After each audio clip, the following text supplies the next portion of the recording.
Yes everyone, good morning everyone. चलो revision lecture को करते हैं कंटिन्यू। और इस चैप्टर में हम अभी रिवाइज करने जा रहे हैं रिसीवेबल मैनेजमेंट। जो वर्किंग कैपिटल मैनेजमेंट है चैप्टर, वर्किंग कैपिटल मैनेजमेंट, ये चैप्टर की जो नंबरिंग है ना, वो मैंने अपने बुक अनुसार रखा है, तो इस पे आप ध्यान मत देना है। और चैप्टर क्या है, इंस्टीट्यूट की बुक में वर्किंग कैपिटल मैनेजमेंट। उसमें एक चीज हम पढ़ चुके हैं, वर्किंग कैपिटल एस्टिमेशन करके। एफएम की रिवीजन वीडियो में मैंने डाल दिया है कि वर्किंग कैपिटल निकालते कैसे हैं। याद आ रहा है operating cycle approach and individual component approach, जिसमें कैश कॉस्ट अप्रोच हमने पढ़ा था वहां पे, एंड टोटल कॉस्ट अप्रोच।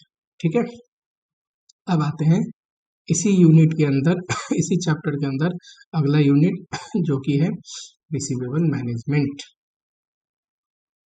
देखो यहाँ पे बहुत सारे थ्योरेटिकल चीजें हैं, पर प्रैक्टिकल क्वेश्चन दो जगह से आएगा।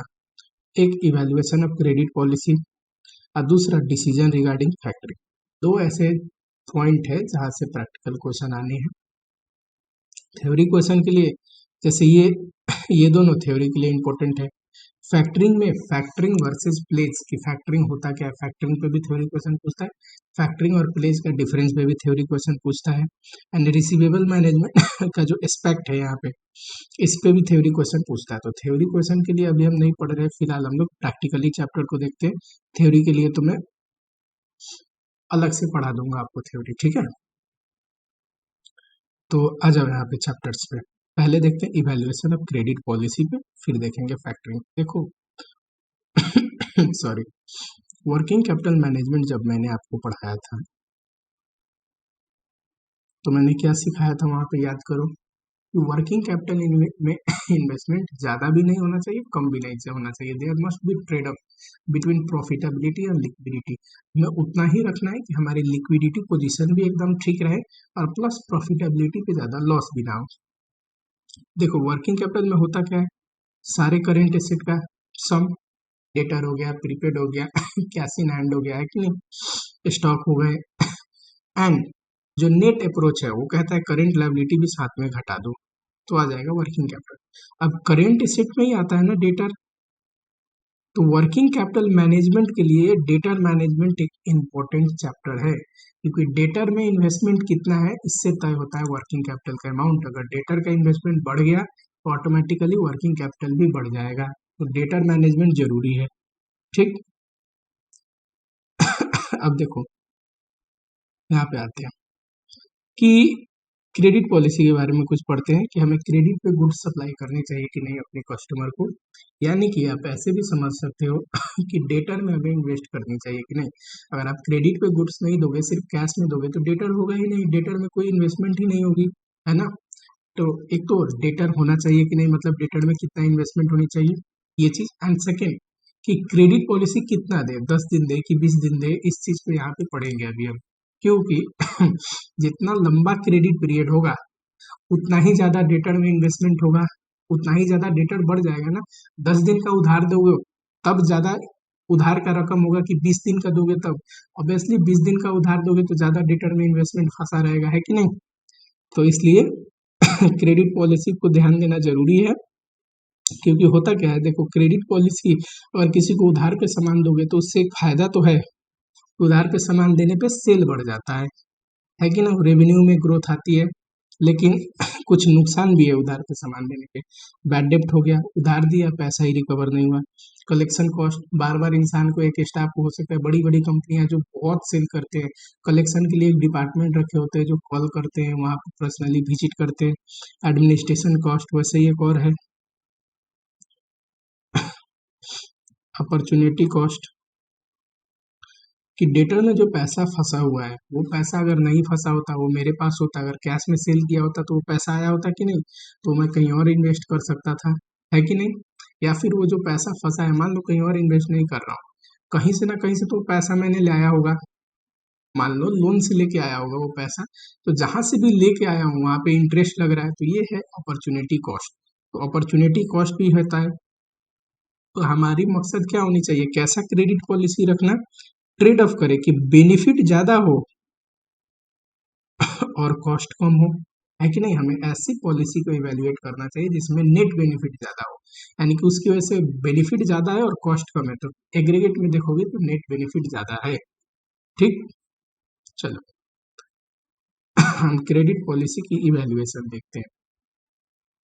ये मान लो यहाँ पे तीन की सिनेरियो है। प्रेजेंट प्रेजेंट सिनेरियो मान लो हम 10 दिन का क्रेडिट देते हैं। ठीक, प्रपोज सोच रहे हैं 20 दिन का बढ़ा के कर दे या 30 दिन का बढ़ा के कर दे। अब देखो एक होता है टोटल अप्रोच से डिसीजन मेकिंग, एक होता है इंक्रीमेंटल अप्रोच से। टोटल अप्रोच ये है, इंक्रीमेंटल अप्रोच नीचे ही लिख रखा है, मैं दोनों समझा देता हूँ, पर टोटल अप्रोच से क्वेश्चन करना ठीक है, ज्यादा आपको मिस्टेक होने के चांसेस कम होते हैं। अब यहाँ पे देखो क्रेडिट सेल आप ले लोगे, ठीक, कॉस्ट ऑफ सेल घटा दोगे, कॉस्ट ऑफ सेल में वेरिएबल फिक्स दोनों आते हैं, उसके बाद बैड डेब्ट कैश डिस्काउंट एडमिनिस्ट्रेटिव कॉस्ट सारे घटा दोगे तो पीबीआईटी आएगा। ठीक, क्योंकि ये बैड डेब्ट कैश डिस्काउंट एडमिनिस्ट्रेटिव कॉस्ट उधार पे देने पे ये भी खर्चे आते हैं ना, बैड डेब्ट हो सकता है, एडमिनिस्ट्रेटिव कॉस्ट हो सकता है, क्योंकि डेटर मैनेज करने के लिए हमें एक एडमिनिस्ट्रेटिव डिपार्टमेंट रखना पड़ सकता है, और टैक्स घटा दोगे तो उसके बाद एक अपॉर्चुनिटी कॉस्ट भी मैंने बताया था कि डेटर में जो पैसा फंसा है उस पर अपॉर्चुनिटी कॉस्ट है। तो जो भी कॉस्ट ऑफ सेल है, कॉस्ट ऑफ सेल मतलब क्या सर, ये जो है variable cost plus fix cost, इतना पैसा टोटल क्रेडिट सेल का, जितना भी हम क्रेडिट सेल कर रहे हैं उसका कॉस्ट ऑफ सेल ये है, डिवाइड बाई 360, 365 भी कर सकते हो, जनरली 360 क्वेश्चन में दिया होता है, into collection period, debtor collection period से इनटू कर दोगे, पता है क्या आ जाएगा, ये आ जाएगा एवरेज डेटर, इतना है, क्या है सर, एवरेज डेटर, कि डेटर में इन्वेस्टमेंट कितनी हुई है, इन्वेस्टमेंट इन डेटर, और कितना हमें रिटर्न चाहिए, उस पैसे को हम डेटर में ना लगाए कहीं और लगाते तो कितना कमाते हैं, तो ये आ जाएगा अपॉर्चुनिटी कॉस्ट। ठीक, और घटा दोगे तो ये आ जाएगा नेट बेनिफिट, जिसमें सबसे ज्यादा होगा उसी को हम एक्सेप्ट करेंगे। मान लो इसमें सबसे ज्यादा है तो हम 20 दिन का क्रेडिट पॉलिसी एक्सेप्ट करेंगे, 20 दिन पे उधार देंगे, 20 दिन के लिए उधार देंगे। ठीक, अब छोटे छोटे कंसेप्ट आपको याद रखना है। पहला कि यहाँ पे क्रेडिट सेल नहीं लेना है, कॉस्ट ऑफ सेल लेना है। क्यों? क्योंकि सेल और कॉस्ट ऑफ सेल में क्या फर्क है, प्रॉफिट का। सेल में प्रॉफिट की एलिमेंट जुड़ी हुई है, पर आपको प्रॉफिट को एलिमेंट को नहीं लेना है। ठीक, मानो कि जो कॉस्ट है वही तो आपको फाइनेंस करने हैं, जितना कॉस्ट लग रहा है डेटर वो उस गुड्स को बनाने का, उतना ही तो पैसा आपको अरेंज करना है कि नहीं। तो ज्यादा प्रूडेंस करने की जरूरत नहीं है, आप कॉस्ट पे निकालना। ठीक दूसरा ये लेना है आफ्टर टैक्स, सर ये क्यों, return on investment after tax देखो प्रॉफिट आफ्टर टैक्स के बाद घटा रहे हैं ना, तो आफ्टर टैक्स लेना है। क्यों? क्योंकि ये प्रॉफिट आफ्टर, इसमें तो टैक्स घट चुका है, तो उसके बाद जो भी डिडक्ट होता है वो आफ्टर टैक्स ही डिडक्ट होता है। अगर यही ऊपर घटाते ना, ऊपर टैक्स से पहले घटा दिए होते, ठीक, टैक्स से पहले घटा दिए होते सपोज अपॉर्चुनिटी कॉस्ट, तो बिफोर टैक्स लेते, पर टैक्स से पहले क्यों नहीं घटाते, ये एक स्टैंडर्ड फॉर्मेट है, तो आपको कोशिश करनी चाहिए नीचे ही घटाने का और इसको आफ्टर टैक्स लेने का। ठीक है चलो, बोलता सपोज इंक्रीमेंटल बेनिफिट बताइए, तो मान लो इसमें 5,000 आया, 7,000, 11,000, इंक्रीमेंटल बेनिफिट कितना है, इससे इसमें कितना बेनिफिट है, 2,000। इंक्रीमेंटल बेनिफिट हमेशा प्रेजेंट वाले अभी जो चल रहा है ना पॉलिसी उससे कंपेयर करते हैं। 6,000 इंक्रीमेंटल बेनिफिट 5,000 से। ठीक, तो इंक्रीमेंटल बेनिफिट अगर पूछे ना तो ऐसे निकाल सकते हैं, या फिर एक इंक्रीमेंटल अप्रोच से निकाल सकते हैं इंक्रीमेंटल बेनिफिट। पर जब इंक्रीमेंटल अप्रोच से भी वही आंसर आएगा जो मैं ऐसे बता रहा हूँ कि टोटल अप्रोच से करके और इसका इसका डिफरेंस ये इंक्रीमेंटल और इसका इससे डिफरेंस ये इंक्रीमेंटल, तो आपको इंक्रीमेंटल अप्रोच से करने की जरूरत नहीं। इनके वैसे इंक्रीमेंटल अप्रोच से होता क्या है कि यहाँ पे टोटल सेल ना लेके इंक्रीमेंटल सेल हमेशा प्रेजेंट से कंपेयर किया जाता है कि अभी कितना सेल है अब कितना बढ़ के हो जाएगा, सिर्फ इंक्रीमेंटल लेना है। यहाँ टोटल सेल ले रहते हैं ना, अब इंक्रीमेंटल सेल लोगे, वैसे ही देखो सेमी फॉर्मेट को मैंने किया, सेल लिख लिया, इंक्रीमेंटल सेल लिख लिया कि इससे ये कितना ज्यादा है इसका सेल, इससे इसका सेल कितना ज्यादा है वैसे ही वेरिएबल कॉस्ट इंक्रीमेंटल, इससे कंपेयर करना है कितना ज्यादा है कि नहीं। फिक्स कॉस्ट बढ़ता नहीं है तो कोई इंक्रीमेंटल नहीं आएगा। सिर्फ बैड डेप्ट, सिर्फ इंक्रीमेंटल, प्रेजेंट में अगर मान लो 2,000 बैड डेप्ट है, प्रपोजल 1 में 3,000, तो 1,000 है ना इंक्रीमेंटल, तो सिर्फ वो 1,000 लेना है। वैसे ही कैश डिस्काउंट भी इंक्रीमेंटल, एडमिनिस्ट्रेटिव कॉस्ट भी इंक्रीमेंटल आ जाएगा, टैक्स घटा दोगे, इंक्रीमेंटल प्रॉफिट आफ्टर टैक्स आ जाएगा। और ये भी जो अपॉर्चुनिटी कॉस्ट है वो इंक्रीमेंटल डेटर पे निकालोगे। इंक्रीमेंटल डेटर पे कैसे निकालोगे?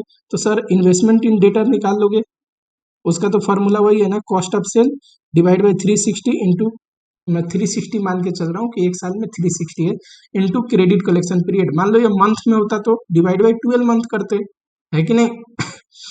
तो इन्वेस्टमेंट इन डेटर आ गया तीनों का। इंक्रीमेंटल कैसे निकलेगा? इससे ये कितना ज्यादा है, मान लो ये 50 आता, ये 80 आता, 90 आता, तो इंक्रीमेंटल कितना होता? 50 से 80 हुआ है 30,000, ये 40,000, है कि नहीं? और जो इंक्रीमेंटल है ना, उस पे लगाना है रिटर्न ऑन इन्वेस्टमेंट, यानी कि 30,000 पे लगाना है रिटर्न ऑन इन्वेस्टमेंट का परसेंटेज। वैसे इसमें 40,000 पे लगाना है। सब चीज इंक्रीमेंटल इंक्रीमेंटल ले, ठीक? कॉन्सेप्ट से क्वेश्चन करो एग्जाम में, कोई बोलता नहीं है पर बोले बोलेगा इंक्रीमेंटल बेनिफिट निकालने को, तो इसी से इसको टोटल अप्रोच से निकालने के बाद इससे इसे इसका डिफरेंस, इसका इंक्रीमेंटल बेनिफिट लॉस है, और इससे इसका डिफरेंस, इसका इंक्रीमेंटल बेनिफिट और लॉस है, ठीक? चलो इतना सा था बस, प्रैक्टिकल पॉइंट ऑफ व्यू से पहला कॉन्सेप्ट हुआ खत्म।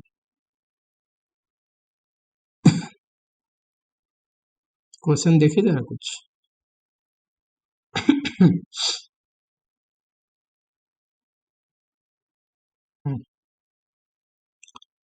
देखो जरा, a company has current turnover of this much, cost of sale is 80% and bad debt is 2%। पता है प्रेजेंट में बैड डेप्ट जो है वो 2% है। कॉस्ट ऑफ सेल जो है ना ये 80%, 30 लाख का 80% कितना होता है? 24 लाख। उसका 70% वेरिएबल है, 30% फिक्स। बताओ 24 लाख का 70% कितना होगा?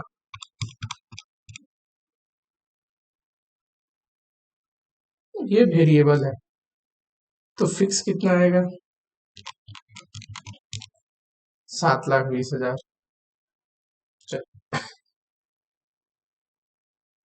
while company required rate of return ये है ROI, रिटर्न ऑन इन्वेस्टमेंट। अभी प्रेजेंट पॉलिसी में क्रेडिट कितना देते हैं? 15 डेज का रिसीवेबल कलेक्शन पीरियड। अब प्रपोज किया है इसको 45 डेज करने का। It has been estimated that change in policy will increase the turnover. Change करेंगे तो टर्नओवर 20% से बढ़ेगा। जैसे जैसे सेल बढ़ता है वेरिएबल कॉस्ट भी बढ़ता है, पर फिक्स कॉस्ट नहीं बढ़ता। Bad debt will increase by 1%। अब 2% था तो अब नए में 3% हो जाएगा। It is not expected that the policy will result in change in fix cost. यार पॉलिसी में चेंज आएगा ना तो फिक्स कॉस्ट में कोई चेंज नहीं आएगा। ओके, फिक्स कॉस्ट तो हम ऐसे भी सेम मानते, और क्रेडिटर स्टॉक में भी कोई चेंज नहीं आएगा। बताइए कौन सी पॉलिसी अडॉप्ट करें? 360 डेज लेना है आपको साल में। जरा यहाँ पे देखो, आप लिखोगे सॉल्यूशन में इवैल्यूएशन ऑफ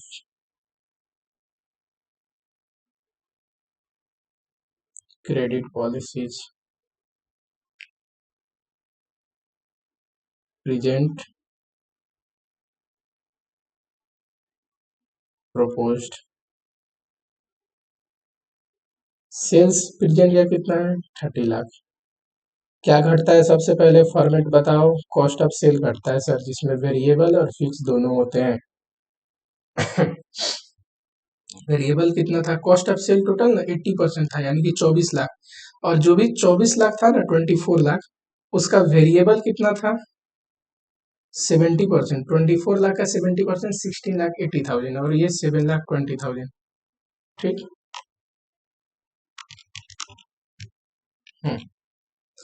उसके बाद क्या घटाएंगे? Bad debt, administrative cost, discount. Discount है नहीं, एडमिनिस्ट्रेटिव कॉस्ट है नहीं, सिर्फ बैड डेट है। घटा दो बैड डेट। कितना है बैड डेट? 2%।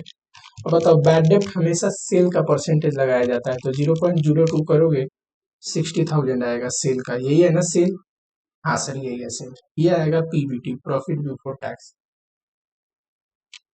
30 लाख में से 24 लाख,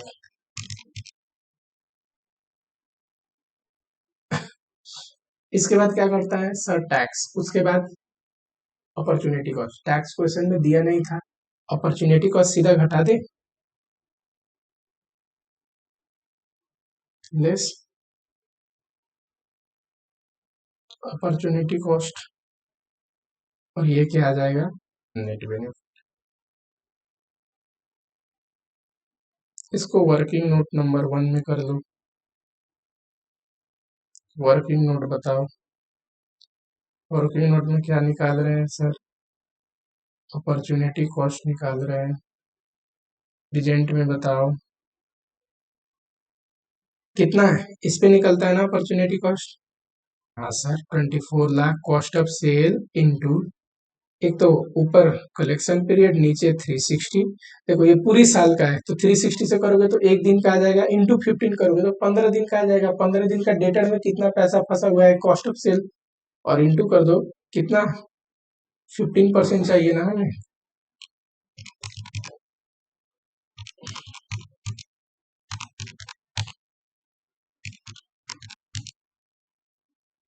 15,000 से बताओ, 15,000 यहाँ घटा दोगे तो कितना आएगा, 5,25,000। हाँ जी सर। दूसरे में सेल कितने से बढ़ रहा है, 20% से, यही क्वेश्चन में बोला है ना, बढ़ा दो 20% से, 36 लाख। तो वेरिएबल कॉस्ट का मतलब ही है which very according to the level of operation, अगर सेल बढ़ रहा है तो वेरिएबल कॉस्ट भी बढ़ेगा। तो 16,80,000 था, इसको भी बढ़ाओगे 20% ऐड कर दोगे, फिक्स कॉस्ट सेम ही रहेगा, क्वेश्चन ने बोला भी है ये बात। बैड डेप्ट अब 3% लेना है, अब 36 लाख है नया सेल, उसका 3% बैड डेप्ट, बताओ।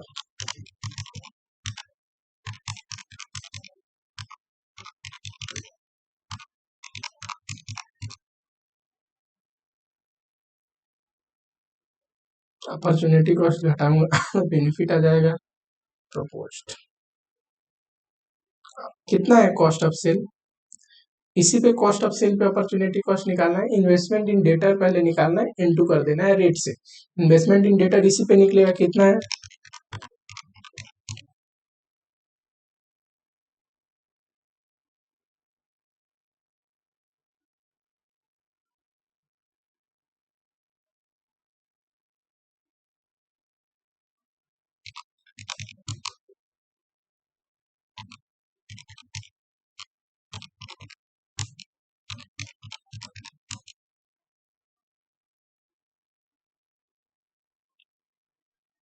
यहाँ पे इंस्टीट्यूट का आंसर इस पॉइंट पे थोड़ा सा चेंज है, बताता हूँ। थोड़ी सी गलती थी इंस्टीट्यूट की सजेस्टेड आंसर में, क्या गलती थी पहले हम अपना बना लेते हैं।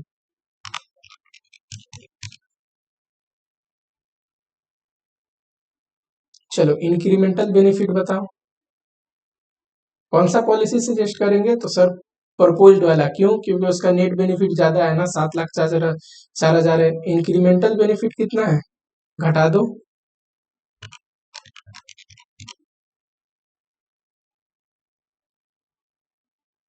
इंस्टीट्यूट का जो सॉल्यूशन है उसमें क्या मिस्टेक है मैं आपको बताता हूँ।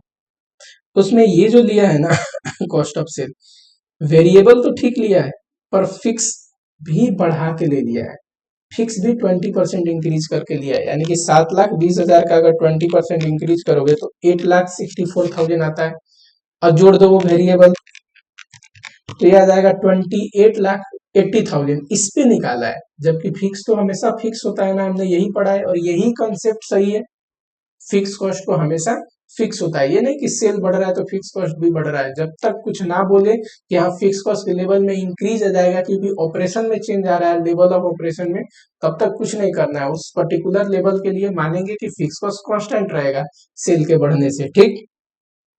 तो यहाँ पे थोड़ी सी 1,77,000 इंस्टीट्यूट में आंसर है, जरा मैं आ जाओ ये देखो 1,77,000, थोड़ा सा फर्क है, अगर हम भी उतना निकालते तो उसी पे आता है। फर्क क्या है, तो इनने ये जो लिखा है ना 28,80,000 जो मैं अभी बता रहा था, उस पे निकालोगे तो इतना आंसर आ जाएगा, लेकिन इसमें फिक्स कॉस्ट भी बढ़ा दिया है।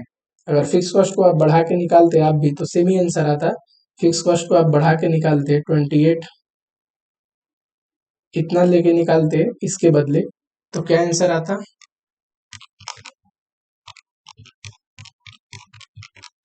तब ये आता 54,000, है ना, 54,000। ये कितना आता नीचे? 7,02,000, है कि नहीं? तब डिफरेंस कितना आता? 1,77,000। यही है इंस्टीट्यूट का आंसर। क्यों चेंज है? सिर्फ इस रीजन से चेंज है। ये जो रकम है, अमाउंट है, इस वजह से चेंज है, ठीक। पर वहां पे मिस्टेक हो रखा है। चलो आ गया। A new customer with 10% of non-default desire to establish। देखो, नॉन पेमेंट के लिए 10% रिक्स है, यानी कि बैड डेब्ट कितना है? 10% का। कनेक्शन विथ यू बैड डेब्ट लगाते किस पे है? ये परसेंटेज हमेशा सेल्स पे। He require credit period. Credit period उसको कितना चाहिए? 1.5 मंथ का। लाइकली टू इंक्रीज सेल, अगर उसके साथ बिजनेस करते हैं तो सेल्स बढ़ जाएगा 1,20,000 का। कॉस्ट ऑफ सेल है अपना 85%। टैक्स है 30%, और आफ्टर टैक्स जो ये रिटर्न ऑन इन्वेस्टमेंट है ये है इतना परसेंट। ठीक है, कोई दिक्कत नहीं है, सिंपल क्वेश्चन है, इसको यहीं पे टिक करवा देता हूँ। देखो, सेल कितना है? तो सेल है सर 1,20,000। 85% कॉस्ट ऑफ सेल घटाओगे तो ये आ जाएगा। फिर बैड डेब्ट घटाओगे, एडमिनिस्ट्रेटिव एंड डिस्काउंट कुछ है नहीं, ये आ जाएगा। उसके बाद टैक्स घटाने के बाद आफ्टर टैक्स आ जाएगा। जो इम्पोर्टेंट पॉइंट है ये है अपॉर्चुनिटी कॉस्ट। कैसे निकलता है sir? Cost of sale into credit period divide by कितना लेना है? 360 डेज लेना है साल में। अच्छा, कुछ ना बोले आप 360 ले लेना, इंटू रिटर्न ऑन इन्वेस्टमेंट, यही है ना? जरा डालो फिगर। क्या है cost of sale? 1,02,000 into credit period 1.5 month divide by 12। Month में हो तो कितना होता है साल में? मंथ 12 से डिवाइड कर दो इंटू 40%। जरा बताना। काफी आसान क्वेश्चन है ये। Into 1.5 divide by 12 into 0.4। 5,100। 5,100 घटा दोगे तो ये, यानी कि नए कस्टमर के साथ अगर बिजनेस करते हैं तो 900 लॉस होगा। तो करेंगे एक्सेप्ट? करेंगे? नहीं करेंगे एक्सेप्ट। चलो, ये सिंपल था, क्वेश्चन था।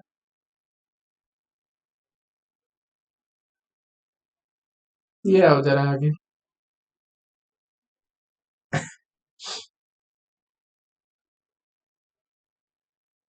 ये भी काफी आसान क्वेश्चन है, इस पे आता ही आसान क्वेश्चन है, मुश्किल होता तो कुछ समझाने का मतलब बनता।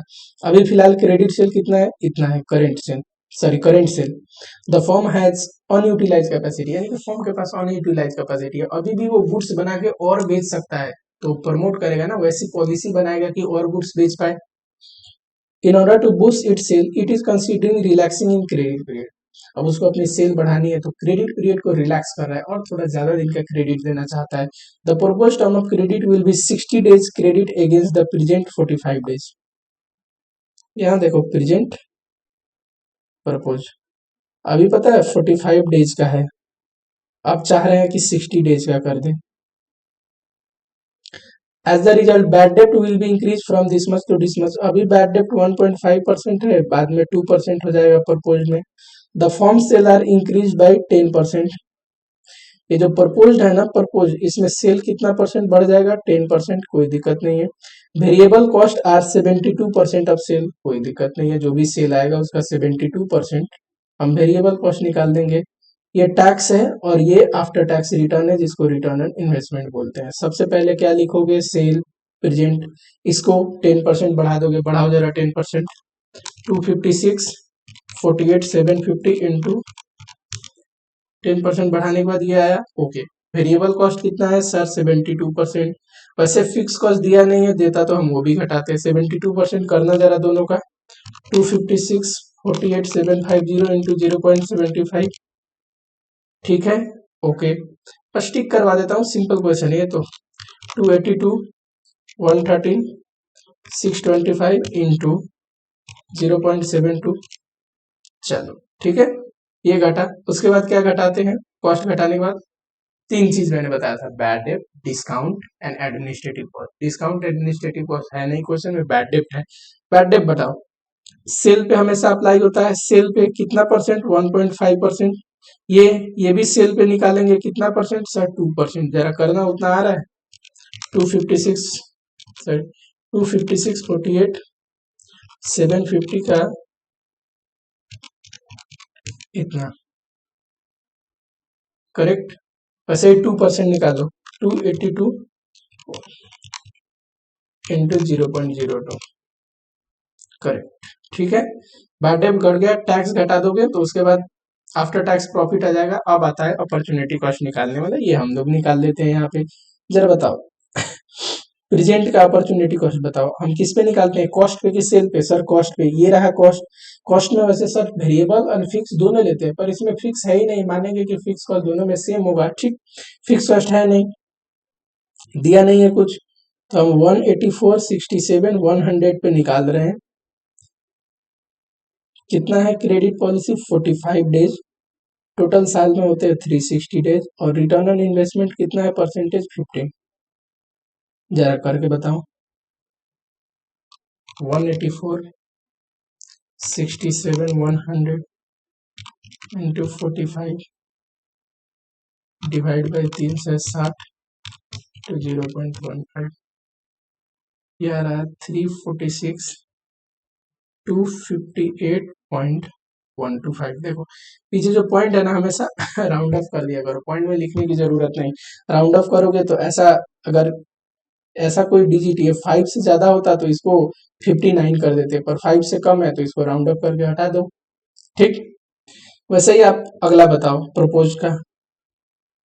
प्रोपोज का कैसे निकालते हैं, तो सर उसका कॉस्ट है 20313 इंटू 60 डिवाइड बाई 360 इंटू 15%। 365 भी एज्यूम कर सकते हो साल में, कोशिश करना 360 करने का, क्यों, क्योंकि डेज अगर 45 90 ऐसे विच इज डिविजिबल बाई 3, मतलब जो कि 360 को डिवाइड करेंगे जिस डेज से तो आराम से डिविजिबल हो, वो ऐसा ही क्वेश्चन दिया होता है, तो पॉइंट्स में नहीं आते इसलिए 360 लिया जाता है, ठीक। एक राउंड फिगर आने के चांसेस होते हैं 360 के साथ, बताओ जरा करके, 20313 इंटू 60 डिवाइड बाई 360 इंटू 0.15। चलो ठीक है, और ये घटा दोगे तो नेट बेनिफिट, किस में ज्यादा नेट बेनिफिट है बताओ, प्रेजेंट पॉलिसी में कि प्रपोज्ड पॉलिसी में, सर ये प्रपोज्ड में ज्यादा है तो प्रपोज्ड पॉलिसी अप्लाई करेंगे, ठीक है। ये एक अच्छा क्वेश्चन है, बुक में नहीं है आपके, एडिशनल क्वेश्चन देखो, एडिशनल क्वेश्चन फॉर प्रैक्टिस को जरूर करना, सारे यूनिक क्वेश्चन है। अभी देखोगे ना जो आरटीपी में सारे खराब क्वेश्चन होते हैं, वो यही एडिशनल क्वेश्चन फॉर प्रैक्टिस में से आया होता है, ठीक, क्योंकि मैंने सारे चुनिंदा क्वेश्चन को यहाँ पे डाल रखा है। आरटीपी जो इस बार भी आई है उसमें जो भी खराब खराब क्वेश्चन है ना, आप मेरे एडिशनल क्वेश्चन पर प्रैक्टिस में ढूंढोगे तो ऐसे टाइप का क्वेश्चन आपको मिल जाएगा। हो सकता है सेम फिगर के साथ सेम अमाउंट के साथ भी क्वेश्चन मिल जाए, तो इसलिए एडिशनल क्वेश्चन पर प्रैक्टिस को करना है, सिर्फ इंस्टीट्यूट का मॉड्यूल पढ़ने से नहीं हो पाएगा। कई बार क्वेश्चन, अब एक दो क्वेश्चन ही पूछ दे यूनिक टाइप का तो आपको आना तो चाहिए, है कि नहीं। आप क्यों ऐसे रिस्क लोगे, आप ऐसा कोशिश करो ना कि आपको सारा क्वेश्चन बन जाए, है कि नहीं। चलो एक ये क्वेश्चन देखते हैं, a bank is analysing receivable of Jackson company. Bank Jackson company का रिसीवेबल को एनालाइज करा in order to accept the collateral for the short term loan. Bank bank को जैक्सन कंपनी ने लोन के लिए अप्लाई किया होगा, लोन के लिए एक एसेट रखना होता है, तो आप ना प्लेज करके रिसीवेबल को रख के भी लोन ले सकते हैं। अब बैंक एनालाइज कर रहा है, उसकी क्रेडिट पॉलिसी है 210 नेट 30। अब क्रेडिट पॉलिसी थोड़ा पढ़ लेते हैं, 210 नेट 30 का मतलब क्या हुआ, इसका मतलब हुआ अगर आप विद इन 10 डेज पे करते हैं तो आपको 2% डिस्काउंट मिलेगा, अगर 10 डेज के भीतर नहीं पे करे तो डिस्काउंट नहीं मिलेगा, पर मैक्सिमम कितना डे में आपको पे करना है, 30 डेज में, ठीक। ये डिस्काउंट क्यों देते हैं जनरली, कि लोग प्रॉम्प्ट पेमेंट करें, जल्दी पेमेंट करें, ठीक। टू 10 नेट 30 का मतलब ये है कि विद इन 10 डेज अगर पे करते तो 2% डिस्काउंट मिलेगा। 10 डेज में नहीं पे कर पाए तो आप मैक्सिमम विद इन 30 डेज के अंदर पे करेंगे ट्रांजेक्शन से। चलो, तो इस कंपनी का भी वही है 2 नेट 30 कि 30 दिन के भीतर भीतर मैक्सिमम पे करने होते हैं। बैंक ना 80% देगा अकाउंट का, वेरी कॉस्ट अकाउंट्स का, जो भी कस्टमर के अकाउंट है, जो भी रिसीवेबल है उसका 80% ही देगा, 20% नहीं देगा। कोई भी बैंक 100% थोड़ी ना देगा। बैंक को देखो कैसा रिसीवेबल है, उसको कलेक्ट करने, हो सकता है रिसीवेबल पेमेंट दे ना दे, तो इसीलिए किसी भी एसेट का हमेशा बैंक सर्टेन मार्जिन डिडक्ट करने के बाद 70%, 60%, 80% ऐसे ही देता है।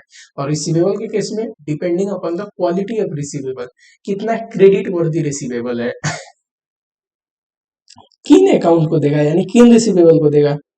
Where customer are not currently overdue, यानी कि वो कस्टमर जो कि अभी लेके गए हैं ना गुड्स, तो ओवर ड्यू नहीं हो रखा, यानी कि ऐसा नहीं हो रखा कि उनका पेमेंट का समय आ चुका है, चला जा चुका है और वो पेमेंट नहीं कर रहे हैं। उनको कितना दिन का पेमेंट का टाइम मिलता है, 30 डेज, यानी कि 30 डेज के भीतर भीतर अभी वो चल रहा है। 30 डेज से ज्यादा हो गया है तब तो वैसे कस्टमर को नहीं देंगे। वो आपको अगर 30 दिन में पैसा नहीं दिया तो मुझे क्या देगा। तो ये जो आउटस्टैंडिंग डेज है, चलो आगे पढ़ लो। And where the average payment period does not exceed 10 days past net period, कह रहा है इस महीने अभी जो प्रेजेंट में है ये तो 30 डेज के भीतर भीतर होना ही चाहिए। प्लस पास्ट हिस्ट्री भी देखेंगे, पास्ट हिस्ट्री में मान लो कभी भी अगर 30 डेज से डिले भी पेमेंट किया है तो maximum 10 days delay, 10 days delay से ज्यादा नहीं होनी चाहिए। यानी कि पास्ट में देखेंगे, ये जो पास्ट पीरियड का हिस्ट्री दिया है तो 40 डेज से ज्यादा नहीं होनी चाहिए, है कि नहीं। 40 डेज से ज्यादा अगर पुराना हिस्ट्री में किसी ने पेमेंट किया है तो हम उसको नहीं देंगे। प्लस अभी फिलहाल देखेंगे, अभी जो करेंटली ओवर ड्यू है, तो जो ओवर ड्यू नहीं है 30 दिन के भीतर भीतर में, 30 दिन के भीतर भीतर में है, क्योंकि आप 30 दिन देते हो ना पेमेंट करने के लिए, वैसे इंसान को देंगे। अब देखो ये कस्टमर है 74 नंबर अकाउंट नंबर, ये देखना ये प्रूव हो जाएगा। क्यों, अभी 15 दिन ही ओवर ड्यू चल रहा है, पर कंपनी तो 30 दिन देती है ना, 30 दिन के भीतर है, ओके। पास्ट में इसकी कितने दिन में देता था, 20 दिन, और हमें कितने दिन तक का सिलेक्ट कर सकते हैं, 40 डेज तक जो पास्ट में दिए हैं उनको। दूसरा, इसका 30 डेज क्रॉस हो गया है पर ये अभी तक पैसा दिया नहीं तो इसको नहीं देंगे। तीसरा, अभी 22 डेज है, ओके। पास्ट में 24 डेज था, ओके। चौथा, अभी 9 डेज है, ओके। 30 डेज के भीतर भीतर में होगा, देंगे। पास्ट में 10 डेज है, ओके। पास्ट के लिए तो 40 डेज है तो ये भी, इसको भी है। इसका देखो अभी 50 डेज हो गया है, नहीं मिलेगा, इस पे लोन नहीं देगा। 116 का देखो अभी 16 है, ठीक है। पास्ट में कितना है, 10, ये भी ओके है, इस पे भी लोन दे देगा बैंक। इसको देखो 123 को अभी तो है, 27 दिन ही हुए हैं उधार लेके गए हुए, 30 दिन के भीतर भीतर है, पर पास्ट में वो कब तक देता था, 48 डेज, जो कि 40 से ज्यादा है तो ये भी रिजेक्ट। यानी कि किन किन को लोन मिलेगा सिर्फ 74, 107, 108 एंड 116, ये जो कस्टमर है ना इनको आप प्लेज करोगे तभी बैंक लोन देगा, सिर्फ इन कस्टमर पे लोन देगा। और भी आगे लिखा है, however bank will lend on pledge of receivable, ये तो मैं बोल ही रहा हूँ आपको। If bank uses 10% allowance for the cash and discount and return, 10% allowance, 10% और उनमें से डिडक्ट करेगा बैंक, पहले 10% डिडक्ट करेगा तभी देगा। क्यों, क्योंकि कह रहा है बैंक की कुछ कस्टमर आपको रिटर्न भी तो कर देंगे, गुड्स रिटर्न, कुछ कस्टमर कैश डिस्काउंट मांगेंगे। तो एक तो देखो अप्रूव कौन से है, ये अकाउंट अमाउंट ये रहा, सबसे पहले 10% डिडक्ट कर देगा तो इसका 90% अमाउंट कितना होगा लिख लो। जैसे 25,000 का 90% कितना होगा, 22,500। क्यों, 10% मार्जिन डिडक्ट कर रहा था। और जो भी ये आ रहा है डिडक्ट होने के बाद, ये जो इलिजिबल अमाउंट है उसका कितना देगा, 80% देगा, यही था ना क्वेश्चन में। तो अब 22,500 का 80% कितना होगा, 18,000, ऐसे ही कर लो। और ये हुआ इतना लोन देगा बैंक। चलो इसी चीज को यहाँ पे लिखा है जो पहले हमने किया था, अब पढ़ लेना।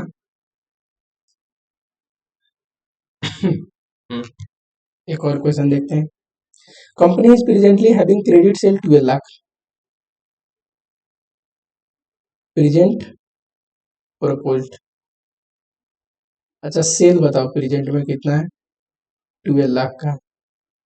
The existing credit term is this much. अभी क्या है क्रेडिट टर्म कि 10 दिन के भीतर भीतर में दोगे तो 1% डिस्काउंट, नहीं तो मैक्सिमम 45 डेज में देना पड़ेगा। And average collection period is 30 days. ये जो एवरेज कलेक्शन पीरियड है ये जरूरी है, इन्वेस्टमेंट इन डेटर निकालने के लिए वो 30 डेज जरूरी है। करेंट बैड डेप्ट 1.5%। In order to accelerate the collection process and increase the sale also, the company is contemplating to really to liberalization, मतलब liberalize कर देगा, क्रेडिट पीरियड बढ़ा देगा of its existing credit term। ये company सोच रही है कि अब क्रेडिट टर्म्स को थोड़ा सा चेंज करेंगे। क्या चेंज करेंगे, 1% डिस्काउंट था ना, अब 2% डिस्काउंट देंगे। ठीक, it is expected that sale will likely to increase by 1/3। अब 1/3 बढ़ेगा, 12 लाख का 1/3 कितना है, 4 लाख, तो नया सेल कितना हो जाएगा, 16 लाख। बैड डेप्ट इंक्रीज 2%, अभी बैड डेप्ट कितना हो जाएगा, 2%। Average collection period 20 days, average collection period घट जाएगा, सॉरी 20 डेज। क्यों घट जाएगा, हम ज्यादा डिस्काउंट दे रहे हैं ना, तो अब ज्यादा कस्टमर 10 दिन के भीतर भीतर पे करेंगे। ठीक है, कंट्रीब्यूशन दिया है 22%, क्यों दिया है बताओ, सेल का कंट्रीब्यूशन 22% है, तो वेरिएबल कॉस्ट कितना होगा, तो वेरिएबल कॉस्ट होगा सर 78%। करेक्ट, यही पढ़ा है ना हमने। अपॉर्चुनिटी कॉस्ट दिया है 15% प्री टैक्स, पर रिटर्न ऑन इन्वेस्टमेंट हम कैसे लेते हैं, आफ्टर टैक्स लेते हैं। 15% प्री टैक्स है, और कितना है टैक्स रेट, 30%, तो 15, जरा बताओ, return on investment sir 15%, after tax करेंगे तो ये आ जाएगा 10.5%। ओके, लास्ट में कैश डिस्काउंट के बारे में लिखा है, 50% and 80% of customer of the sale revenue are expected to avail cash discount. देखो कैश डिस्काउंट के बारे में क्या बोल रहा है कि प्रेजेंट में 50% कस्टमर, अब देखो 12 लाख है, इसका 50% कितना होता है, 6 लाख का जो कस्टमर है सेल का, वो कैश डिस्काउंट लेगा। कैश डिस्काउंट है कितना, तो सर कैश डिस्काउंट है 1% अभी प्रेजेंट में, यानी कि 6,000 का डिस्काउंट देना पड़ेगा। प्रपोज में सेल कितना है, 16 लाख, कितना लोग ले रहा है, 80%, तो 0.8 करोगे 12,80,000 आएगा, और डिस्काउंट कितना है 2%, किया जाएगा 25,600। ठीक, क्वेश्चन को हमने प्रॉपर ब्रेक ब्रेक कर दिया। चलो सेल लिख लोगे, वेरिएबल कॉस्ट 78% अभी मैंने बताया। फिर बैड डेप्ट, इसमें देखो 1.5% है, किस पे अप्लाई करते हैं, 12 लाख का 1.5% हमेशा सेल पे, वैसे ही उसका 16 लाख का 2% बैड डेप्ट घटा दोगे, कैश डिस्काउंट घटा दोगे, कोई एडमिनिस्ट्रेटिव कॉस्ट है नहीं है, तो ये आ जाएगा प्रॉफिट बिफोर टैक्स, टैक्स घटा दोगे, प्रॉफिट आफ्टर टैक्स। उसके बाद आता है अपॉर्चुनिटी कॉस्ट। अपॉर्चुनिटी कॉस्ट कैसे निकलेगा, तो प्रेजेंट का निकाल के बताओ, जल्दी बताओ कितना है, कॉस्ट पे निकालते हैं ना, प्रेजेंट का 9,36,000 कॉस्ट है, इनटू क्या है प्रेजेंट का policy, collection period 30 days, 30 divide by 360 into 10.5% हमारा रेट है ना, बताओ।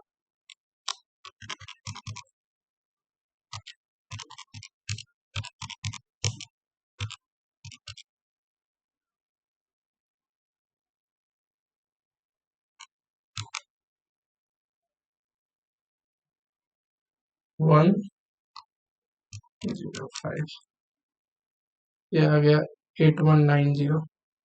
वैसे ही प्रपोज्ड का बताओ, ये कैसे निकला होगा, तो प्रपोज का सर कॉस्ट है, ये पीरियड है, कलेक्शन पीरियड कितना हो गया है 20 डेज, डिवाइड बाई 360 इंटू 10.5%।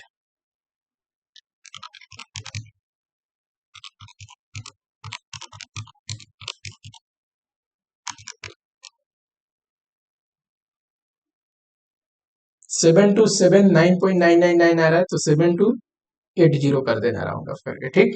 और ये घटाएगा तो नेट प्रॉफिट या नेट बेनिफिट हम लिखते हैं ना, नेट बेनिफिट लिख देना। इसमें ज्यादा है तो ये पॉलिसी को एक्सेप्ट करेंगे, प्रपोज्ड पॉलिसी को, ठीक है। सिंपल था।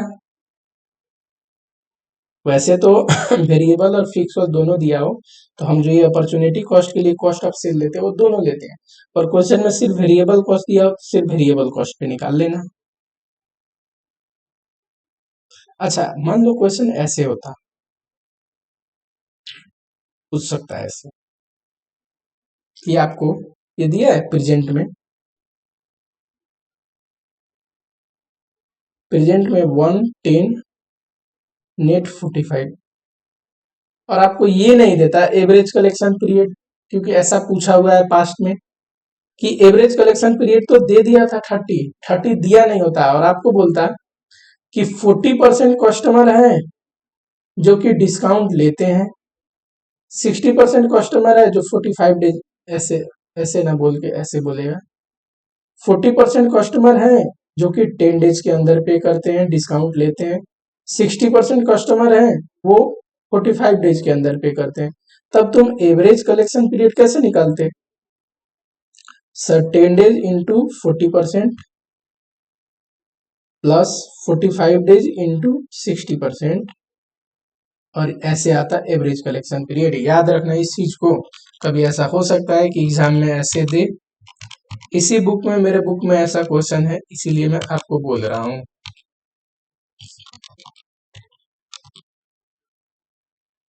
45 इंटू 0.6 प्लस 4, फिर आता ये 31 डेज, ठीक है।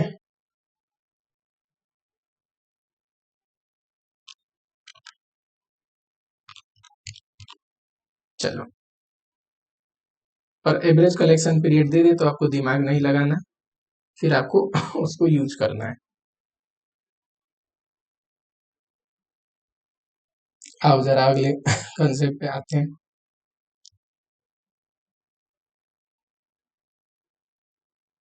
कंसेप्ट वाली बुक, अब आपने ये ये तो देख लिया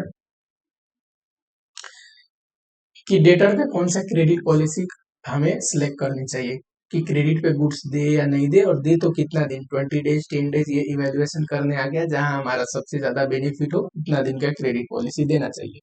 अब देखते हैं फाइनेंसिंग ऑफ डेटर। देखो, डेटर की फाइनेंसिंग दो तरीके से किया जा सकता है। पहले देखो, एक होता है देखो प्लेस, दूसरा फैक्टरिंग। फैक्टरिंग बाद में देखेंगे, प्लेस देखते हैं। प्लेस का मतलब क्या हुआ कि डेटर में लगने वाला पैसा कहाँ से आएगा। एक तो तरीका है कि आपके पास है पैसा तो इतना ध्यान देने की जरूरत नहीं, अगर आपके पास पैसे नहीं है और वो डेटर में इन्वेस्टमेंट हो रखा है, फंस रखा है वर्किंग कैपिटल, तो आप डेटर को प्लेस करके पैसे ले आ सकते हो, फाइनेंस कर सकते हो, शॉर्ट टर्म लोन ले सकते हो डेटर को रख के, ठीक। वो सिक्योर्ड लोन क्यों होता है, क्योंकि आपने डेटर को रखा है ना एज अ प्लेस। और कितना लोन देते हैं तो 50 to 90% दे सकते हैं, 50% 60%। हम एक बैंक वाला केस दिखा रहे थे, उसमें 80% दे रहा था ना, कि पहले 10% काट लूंगा मार्जिन, जो बचेगा उसका 80%। वैसे ही बैंक दे देती है, depending upon the credit quality of debtor, यानी कि credit worthiness of debtor. Debtor अगर महंगा, मान दो कि मुझे रतन टाटा जी से पैसा लेना है, वो है मेरे डेटर। अब जब रतन टाटा जी मेरे डेटर है फॉर एन एग्जाम्पल, तो उनके नाम पे तो कोई भी लोन दे देगा कि हाँ उन्होंने लिख के दिया, अगर मुझे उनको पैसे देने हैं तो इसके नाम पे दे देगा इंसान लोन। क्यों? क्योंकि उनकी क्रेडिट वर्दीनेस बहुत ज्यादा है। तो क्वालिटी ऑफ डेटा पे फर्क पड़ता है बैंक को, जितना क्रेडिट वर्दीनेस ज्यादा होगी इंसान का, उतना ही अमाउंट वो ज्यादा देगा। एक होता है फैक्टरिंग। देखो, जो भी फाइनेंशियल इंस्टीट्यूशन है ना, वो बहुत किस्म के सर्विस प्रोवाइड करते हैं इंडिया के अंदर, जिसको बोलते हैं फाइनेंशियल सर्विसेज इन इंडिया, जिसमें एक आता है फैक्टरिंग का सर्विस। फैक्टरिंग की भी सुविधा प्रोवाइड करते हैं। एसबीआई का भी एक यूनिक ब्रांच है, मतलब फैक्टरिंग वैक्टरिंग से डील करने के लिए, जो ये फैसिलिटी प्रोवाइड करता है फैक्टरिंग का, ठीक है। तो फैक्टरिंग में होता क्या है कि कहते हैं कि आप देखो अपनी कंपनी में सेल कर रहे हो क्रेडिट पे, क्रेडिटर अराइज हो रहा है। अब जब क्रेडिटर अराइज हो रहा है तो आप कहाँ क्रेडिटर के पीछे पड़ोगे कलेक्शन करने के लिए, फिर तो आप अपनी रियल कंपनी पे, अपनी जो ऑपरेशन है उस पर ध्यान ही नहीं दे पाओगे। हम आपके लिए काम कर देते हैं, हम आपके कस्टमर से कलेक्ट करके लाएंगे और आपको पैसा दे देंगे, बदले में हम थोड़ा सा कमीशन चार्ज करेंगे, ठीक। इस सर्विस को बोलते हैं फैक्टरिंग सर्विस। यहाँ देखो उसको बोलते हैं फैक्टर जो फाइनेंशियल इंस्टीट्यूट है। हमने गुड्स किसको बेचा, कस्टमर को, और ये क्या करते हैं, कस्टमर से लेते हैं पैसा और हमको दे देते हैं, ठीक, और बदले में क्या चार्ज करते हैं, कमीशन, ठीक, इतना तो है। उसके बाद आता है फैक्टरिंग दो टाइप का हो सकता है, एक रिकोर्स एक नॉन रिकोर्स। कुछ ना बोले तो नॉन रिकोर्स मानना है। रिकोर्स का मतलब बैड डेप्ट हो गया तो कलेक्शन में कौन बियर करेगा, वो बैड डेप्ट क्या, ये फैक्टर का लॉस होगा कि फॉर्म का लॉस, फॉर्म अपना लॉस मानेगा कि फैक्टर, फैक्टर का लॉस हुआ तो फैक्टर पूरा पैसा देगा, फॉर्म को अपना नुकसान मानेगा। तो अगर रिकोर्स है तो फॉर्म का लॉस मानेंगे, नॉन रिकोर्स है तो फैक्टर का लॉस मानेंगे कुछ ना बोले क्वेश्चन में तो नॉन रिकोर्स मानते हैं यानी कि फैक्टर का लॉस मानते हैं, ठीक। अगला जो कॉन्सेप्ट है इसमें छोटा सा, कि देखो आपके पैसे मान लो आपने 3 महीने क्रेडिट पे दे रखा है, तो फैक्टर का तो काम है कि वो कलेक्शन करके लाके आपको दे, लेकिन 3 महीने के लिए आपके लिए पैसा भी तो चाहिए, कि वो पैसा तो फंस गया है कि नहीं, कलेक्शन होके तो बाद में आएगा तो आप क्या करते हो, कहीं शॉर्ट टर्म लोन लेते हो। तो फैक्टरिंग ये भी सर्विसेज प्रोवाइड करते हैं जो फैक्टर होते हैं, कि आप हम ही से ले लो वो पैसा, मैं आपको दे देता हूँ, थोड़ा सा इंटरेस्ट दे देना उस पैसों पे, है कि नहीं। और जनरली होता क्या है, फाइनेंशियल इंस्टीट्यूशन से सस्ते में दे देते हैं तो इंटरेस्ट भी बच जाता है, उनसे नहीं लेते तो कहीं और लेते, कहीं और लेते तो महंगे में लेते लोन, तो आपको लोन भी फाइनेंस कर देते हैं वो डेटर में इन्वेस्टमेंट करने के लिए, और उसके बदले इंटरेस्ट चार्ज करते हैं। समझ में आया, चलो अब इस पे पहला क्वेश्चन पूछता है कि नेट कॉस्ट ऑफ फैक्टर बताइए नेट कॉस्ट ऑफ फैक्टर बताओ। देखो फैक्टर में कितना हमें फैक्टर से कॉस्ट लगा ये पहले निकालना है। फैक्टर में क्या कॉस्ट लगता है, एक तो कमीशन, दूसरा इंटरेस्ट, है कि नहीं। और फैक्टर में एक तो कमीशन देना पड़ता है, दूसरा इंटरेस्ट, और कुछ सेविंग भी तो होती है, एक तो बैड डेप्ट, बैड डेप्ट बच गया जो होने वाला था, दूसरा एडमिनिस्ट्रेटिव कॉस्ट सेविंग, वो अगर कलेक्ट कर रहा है तो हमारी एडमिनिस्ट्रेटिव कॉस्ट बच रही है, नहीं तो हमें एडमिनिस्ट्रेटिव डिपार्टमेंट रखना पड़ता, लोगों को रखना पड़ता जो फोन करते बार बार पैसा कलेक्शन करते, तो ये सेविंग। तो नेट कॉस्ट कैसे आएगा, दो कॉस्ट है और दो सेविंग है, सेविंग घटाने के बाद ये आएगा नेट कॉस्ट, ठीक। दूसरे स्टेप में आपको निकालना है फंड रेज, कि फैक्टर से हमने कितना पैसा लेके आए हैं, तभी तो cost divide by fund into 100 करोगे तो आपको पता चलेगा इफेक्टिव कॉस्ट क्या है ना। फंड रेज, सबसे पहले रिसीवेबल निकाल लो कि मेरा रिसीवेबल कितना था, क्रेडिट सेल को रिसीवेबल कलेक्शन पीरियड से इंटू करो, डिवाइड बाई 360 या 365, क्वेश्चन जो भी बोले, तो ये रिसीवेबल आ गया। रिसीवेबल में से एक तो रिजर्व घटा दो, कोई भी फैक्टर आपको पैसा देगा ना, लोन देगा, तो पूरा रिसीवेबल के बराबर का नहीं देगा, अगर 100 रुपए का रिसीवेबल है तो 10% घटा देगा, 90 के लिए बोलेगा मैं 90 रुपया लोन दूंगा। तो रिसीवेबल का जो भी रिजर्व है वो घटा दो, ये परसेंटेज टर्म्स में देता है, परसेंटेज अप्लाई किस पे करना है, रिसीवेबल पे, ठीक। रिसीवेबल का सर्टेन परसेंटेज होता है रिजर्व। कमीशन घटा दो, कमीशन के लिए देखो वो कमीशन चार्ज करता है ना फैक्टर, पर कमीशन अपफ्रंट चार्ज करता है अगर एरियर बोला क्वेश्चन में तब घटाने की जरूरत नहीं, वो साल के एंड में पे होता है। अपफ्रंट का मतलब शुरू में लोन देते टाइम ही अपना कमीशन काट लिया, तो वो भी पैसा तो आपको नहीं मिलेगा, उतना डिडक्ट हो जाएगा, कमीशन घटा दो। ये भी परसेंटेज दिया होता है, जो भी परसेंटेज दिया वो किस पे अप्लाई करना है, रिसीवेबल पे। और ये घटाने के बाद आता है एडवांस, ये पैसे है ना जो आपको देने हैं, प्लस इसके बदले वो इंटरेस्ट लेगा आपसे, अगर 3 महीने के लिए दे रहा है, 3 महीने के लिए आपका डेटा फंसा हुआ है, 3 महीने के लिए पैसा दे रहा है, 3 महीने का इंटरेस्ट लेगा, तो वो इंटरेस्ट भी डिडक्ट करने के बाद देता है नेट अमाउंट आपको, इंटरेस्ट भी शुरू में ही डिडक्ट कर लेता है। तो इंटरेस्ट निकाल लोगे, ठीक, इसी अमाउंट पे निकालोगे, दिस इंटू इंटरेस्ट रेट। अब देखो 3 महीने का मैंने डेटा लिया है, मान लो 3 मंथ का डेटा था, तो इंटरेस्ट तो ये पूरी साल का होगा ना रेट, अगर 18% पर एनम है तो ये तो पूरा साल का है, तो 3 महीने का कैसे निकालोगे, इंटू 3 मंथ डिवाइड बाई 12, तो ये आ गया इंटरेस्ट, ये घटाओगे तो ये आ गया फंड रेट, ठीक। और कॉस्ट कैसे निकलता है cost divide by fund rate into 100। अब सिंस अगर क्वेश्चन 3 महीने का था तो ये 3 महीने का कॉस्ट आएगा, और इसको हमने बनाना है एनुअल कॉस्ट में कन्वर्ट करना है। अगर 3 महीने का कॉस्ट पता हो, मान लो 12%, तो एनुअल कैसे होगा, डिवाइड बाई 3, तो 1 महीने का आ गया इंटू 12, है कि नहीं। चलो ऐसे अगर डेज में पता हो, सपोज ये 80 डेज का है, तो ये 80 का है तो 360 डेज का कितना, एक क्वेश्चन करते हैं, ऑटोमेटिक आपको समझ में आ जाएगा।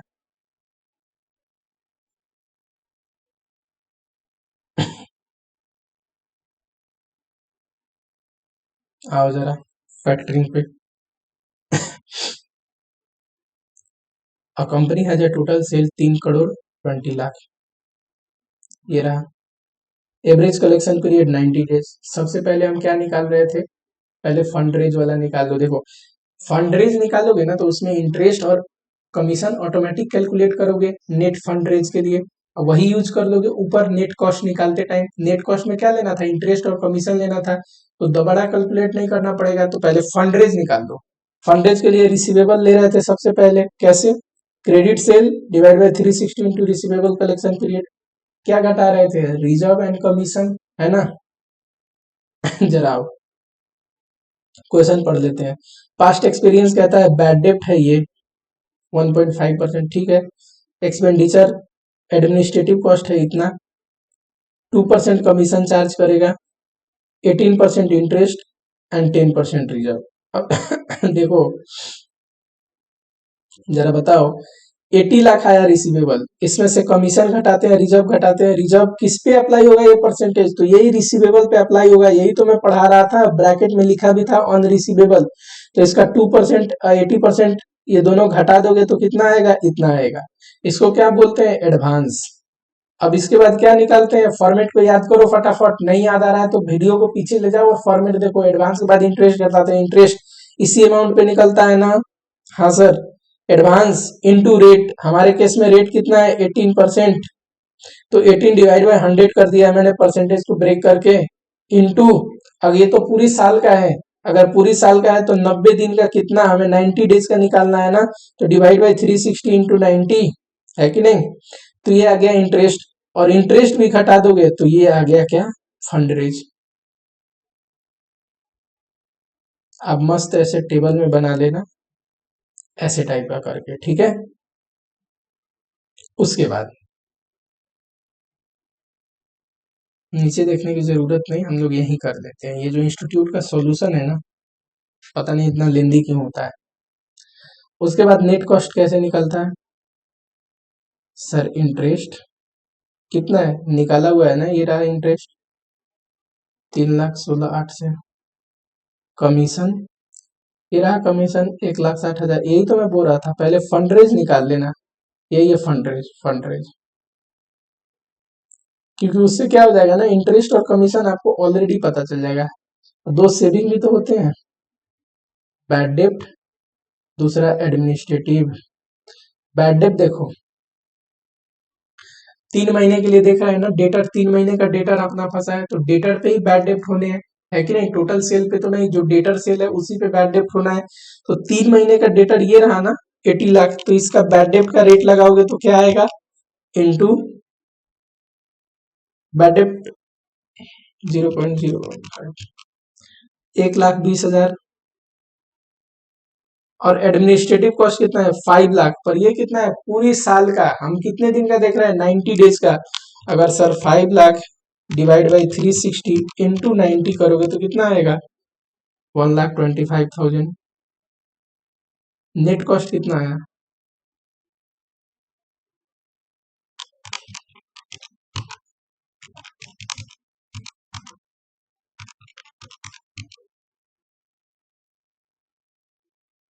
अब बताओ इफेक्टिव कॉस्ट कैसे निकलेगा।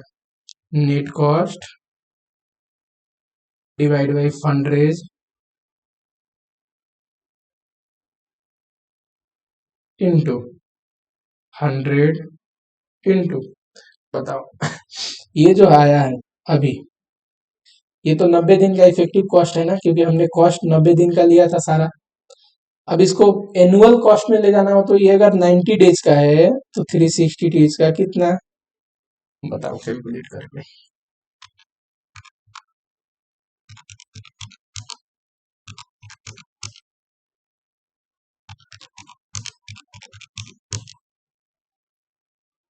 कहीं मिस्टेक हो गई, करना जरा फिर से।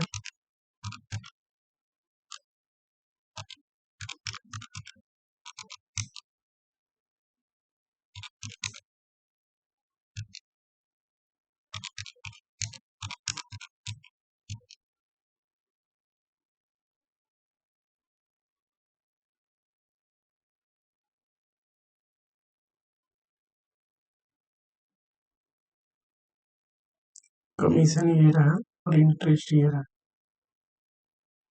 3,16,800 plus 1,60,000,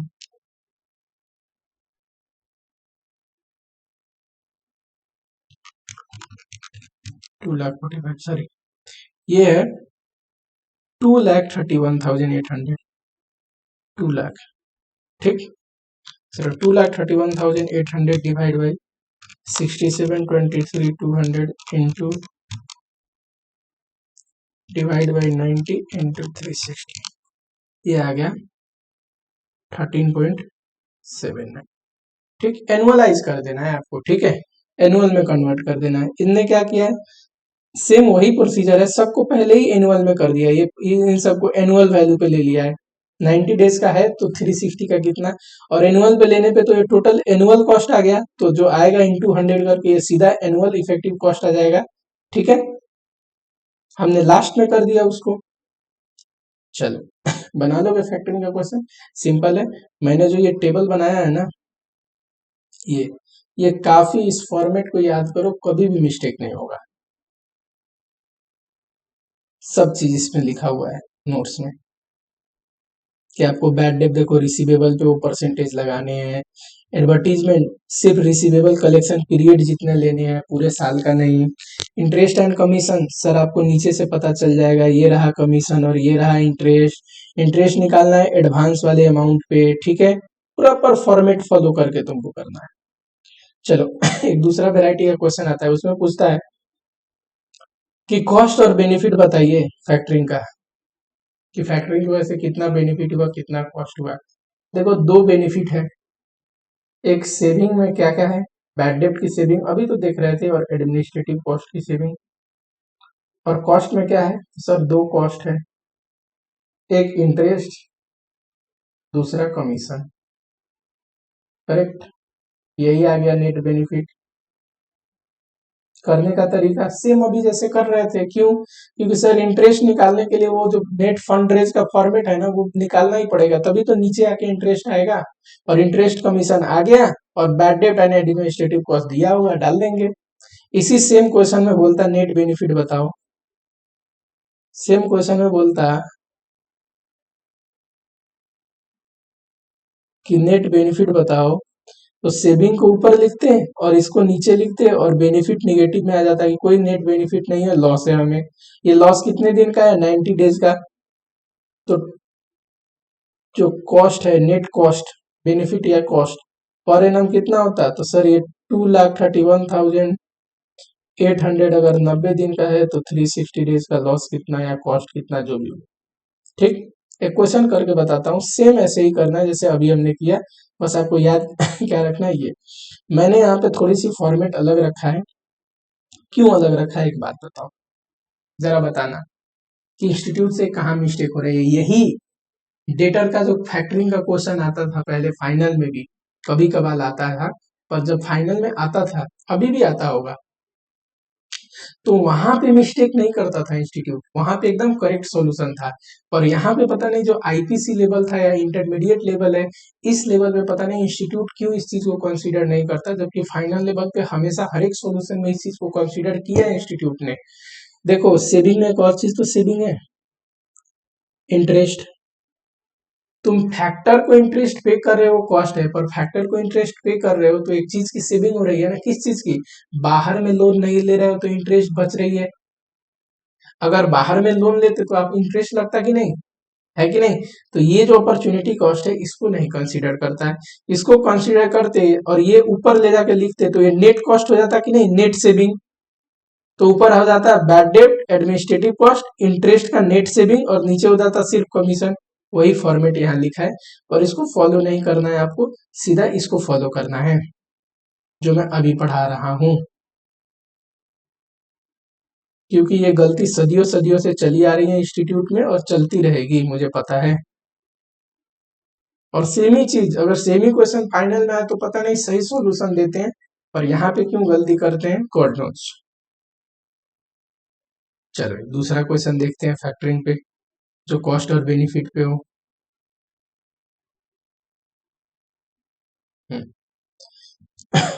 A firm has a total sale of 12 lakh. Okay, it's average collection period is this much, past experience indicate करता है बैड डेट दिस मच है, फर्म इनकर्ड करता है एडमिनिस्ट्रेटिव कॉस्ट दिस मच, ये पूरी साल का है। अगर फर्म मतलब फैक्टरिंग करता है 2% कमीशन देना पड़ेगा, इतना इंटरेस्ट रेट है जो एडवांस अमाउंट पे आपको निकालना है, इतना वो विड्रॉ कर लेगा।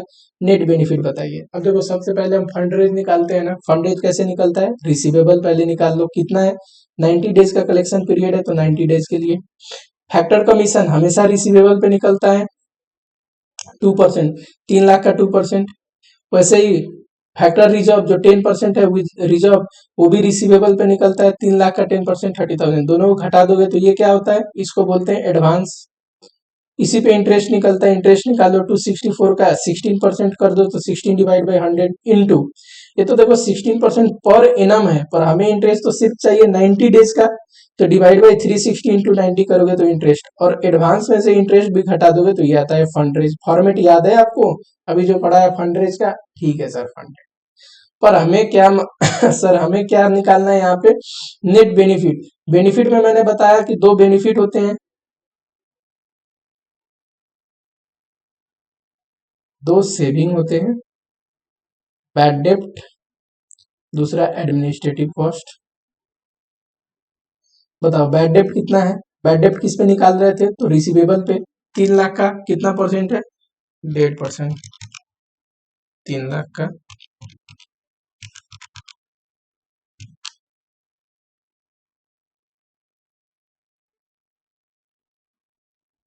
ठीक है।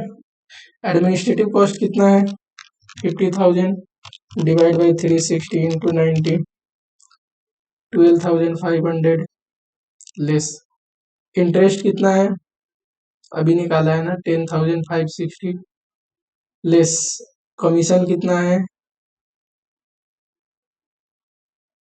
कॉस्ट जब निकाल रहे थे पहले वाले टाइप का इफेक्टिव कॉस्ट, तो ये दोनों ऊपर लिखते थे, इसको नीचे।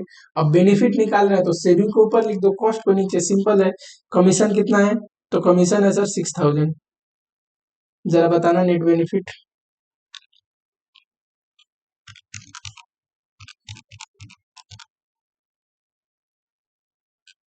4,500, 12,500 माइनस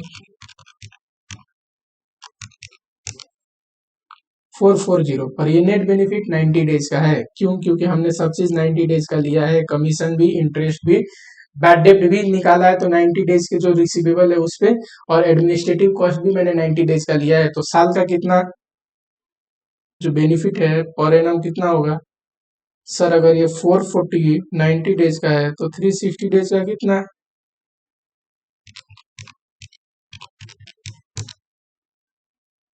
1759.999 आ रहा है, पर 59.99 को 60 कर दो राउंड ऑफ करके, क्या यही आंसर है, हाँ जी सर यही आंसर है, सिंपल। अगर आपको इफेक्टिव कॉस्ट निकालना आते हैं तो नेट बेनिफिट तो आप निकालोगे। अच्छा चलो, इफेक्टिव कॉस्ट अगर आता है कई बार डिसीजन मेकिंग में, इफेक्टिव कॉस्ट आया फैक्टर का 12%, कि फैक्टर से अगर पैसे ले रहे हो ना तो 12% कॉस्ट पड़ रहा है, और बैंक आपको लोन दे सकता है 10%, और डिसीजन में पूछ रहा है कि आपको कहाँ से फाइनेंस करना चाहिए, ऑब्वियसली बैंक से। तो अगर क्वेश्चन में डिसीजन मेकिंग वाली पॉइंट है तो हमेशा देखना कि जो इफेक्टिव कॉस्ट अभी आप निकाल रहे हो ना, net cost divide by fund raise into 100 into annual में कन्वर्ट करने वाला, तो वो अगर उससे सस्ता हमें बैंक से लोन प्रोवाइड हो रहा है तो हम बैंक से ले लेंगे, फैक्टर से क्यों पैसा लेंगे, ठीक। तो ये भी डिसीजन मेकिंग में पूछ सकता है, प्रैक्टिकल पॉइंट ऑफ व्यू से यही है factoring and evaluation of policy. ध्यान देना इसको और अच्छे से पढ़ाई करना, ठीक है।